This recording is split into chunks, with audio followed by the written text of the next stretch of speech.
Adoy Dulas, Puchok Bangusan, dito lang po matatagpuan sa Roses Avenue. Okay. Ayan po ang kanila pinagmamalaking bangos na inihaw. May dong tawag dito, topping sa ibabaw na mga vegetable, kamatis at iba't ibang gulay. Oo. Napuntahan ko na ito na nakarang araw at muli na naman akong bumalik dahil nga mayroon man nag-order na muli sa akin dito sa opisina. Kaya nagbalik muli tayo dito para bumili ulit ng kanilang Go to Batangas at itong bulalo. Ayan. Kita man ninyo ang laman. Meron pang bone marrow sa gitna. Oo, isang buong ano yan, yung tapyas na hita.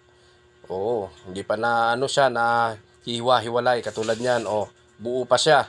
Grabe na yan. Oh, nag-uusok-usok pa sa sobrang init nung ano, kaahon lang ng bulalo. Ayan, at meron na mga naka-ready na mga pang ready to eat sa mga order. Ayan. Meron din naman sila ditong limpo, lakapad ng limpo. Magkano ng limpo nito? 300 ata ang presyo. Meron din sila dito na bupis. Oo, lalaki ng slice nila ang bupis. Takatam-takam. Ang haba ng talong nila 7 inches. Aba, ba't mo nahulaan? Hindi, 12 inches yan. Haba sa 7 inches. Tsaka meron pang pakbit. Oo, lutong kusina. At itong kanilang humba na puro tenga.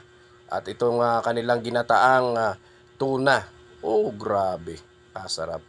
At mayroong walang kamatayang minudo. Aba, Adoy Dulas. Grabe na yan. Lalo na yung ano ba tawag doon? Ginataan. Hindi, binaguungan. At saka yung pusit nila. Tapos itong atay balunan. Naku po.